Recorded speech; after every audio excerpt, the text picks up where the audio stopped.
How come that dude gets all of these, like, hot women? Ariana Grande, Kate Beckinsale, Margaret Qualley, Kaia Gerber, Emily Ratajkowski, Kim Kardashian. But the harder they fall in love, the faster they run away. He's taking horse tranquilizer every single day. He didn't just get a tattoo, he literally burned his skin, like stamped himself with Kim's name. That's next level. He's just really intense. I don't want you to be surprised, like, if I so. I really don't want to be on this earth anymore, and then he deleted his social media accounts.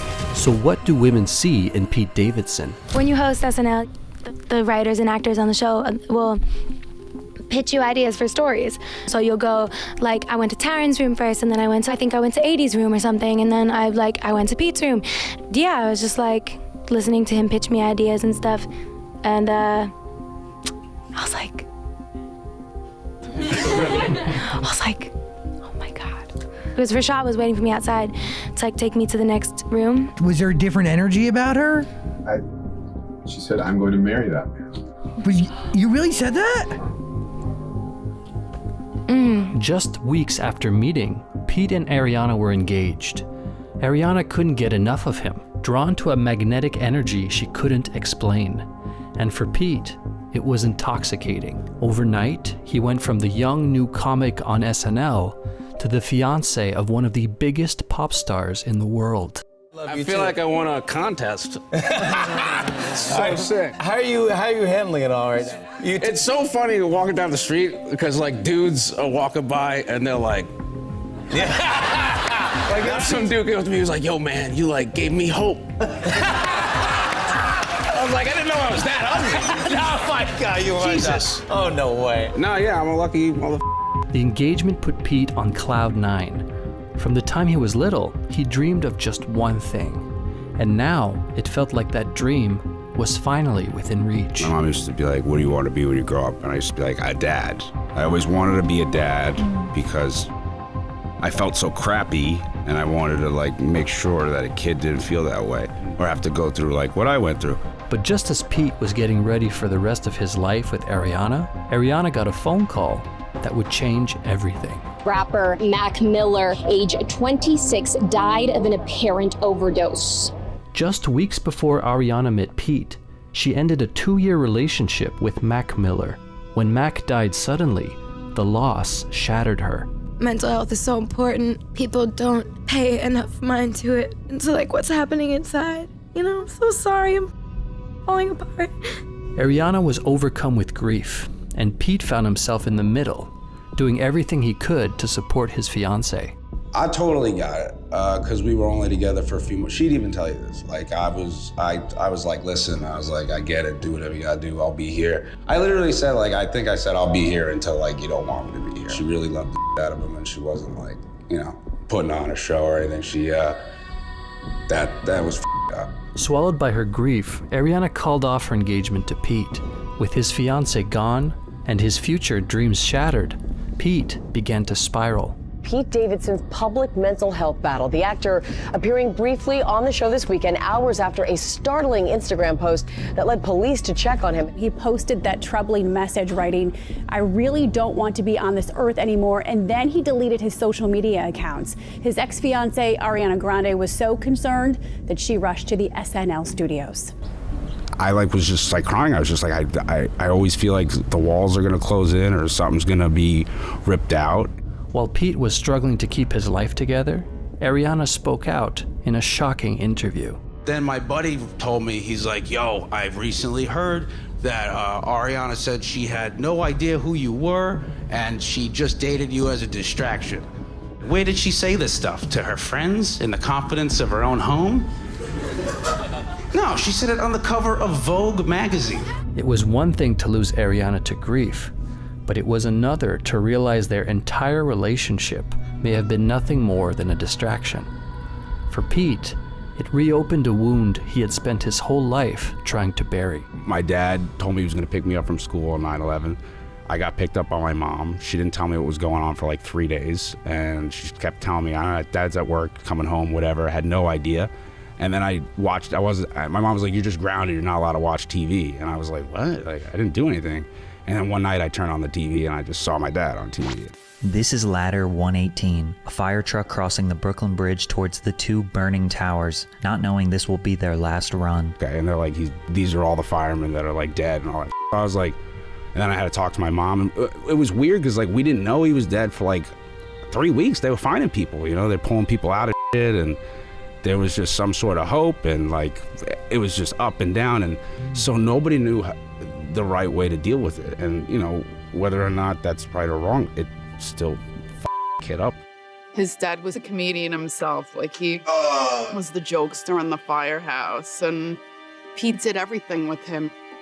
They just really had a bond. So when you were a kid, did you go to the firehouse and I went a bunch. Yeah. I really liked the firehouse. I thought it was like really great, cool. yeah. They're like little heroes. Mm-hmm. You know, everybody loves firemen.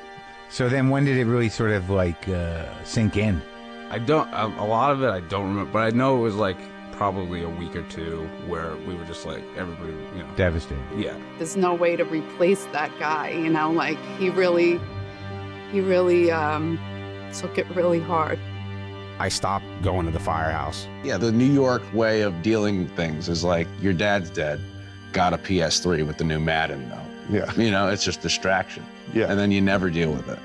With the grief of his dad's death unresolved and the emptiness Ariana left behind, Pete threw himself into one relationship after another. Kate Beckinsale, Margaret Qualley, Kaia Gerber, Phoebe Dynevor, Emily Ratajkowski, Kim Kardashian. How come that dude gets all of these like hot women? Pete has got to be literally the best human being I've ever met. Obviously, women find him very attractive. Yeah, well, obviously. I mean, he seems super charming. He's Yep. vulnerable. He's Yep. lovely. Great. Always wants the best for people, can handle anything, always does it with grace. Like, he's really, really thoughtful and humble and just so genuine. I would say the perfect word to describe Pete is genuine. At first, Pete's charm is undeniable. But over time, another side of him begins to surface. He posted this the selfie, sort of, right? And they're reading into it saying that there's a tattoo that says Kim. This one is it's not, that one, the Kim one, isn't a tattoo. It's actually a branding, like a branding. Because, let me explain it, because... When I was with you the other day, you definitely seem like you're comfortably drinking a little bit. Oh, party's back on, Pete. Party's back on. Yeah, no, Party Pete's back. Yeah, I found out I had a mental disorder. I thought I had a drug problem. Yeah, it's a completely different thing. You could be sad and do drugs at the same time, evidently. I was taking ketamine daily. It was magical. We're being told is that Pete is really kind of lashing out at a lot of people that are close to him. It just got to a point where like people I really cared about were like, I will not you anymore. It just was, there were people that I was like, oh, okay, if you're saying this to me, then like I should, it's real. When Pete saw that even the people who loved him most were ready to walk away, he knew it was time to change. He checked himself into rehab, where he finally confronted the grief of losing his dad. Watching someone leave not knowing if they're gonna come back is the scariest thing ever. Yeah. So, you know, Dad says he's coming to pick you up. He doesn't. For life, I'm just like, I don't believe anyone. The definition of that is fear of abandonment. You actually have to trick your brain, because your brain, after a while, becomes used to trauma. It becomes used to being hurt, becomes used to being over. So you'll have that mentality and have that attitude. And you might even like make it happen because you're so insecure, and you might create a problem out of nothing. And that's a lot of times that's what's happened. When Pete came out of rehab, he knew he wanted to honor his dad in the best way he could. I always wanted to show where I'm coming from, pretty much like how a tragedy affects a family. And I think like there hasn't been many of those movies that are like really honest and transparent. I think the toughest thing that you could do to Pete is force him to be at a firehouse. That this was what he had been avoiding for a very long time. Seeing that in person was a lot.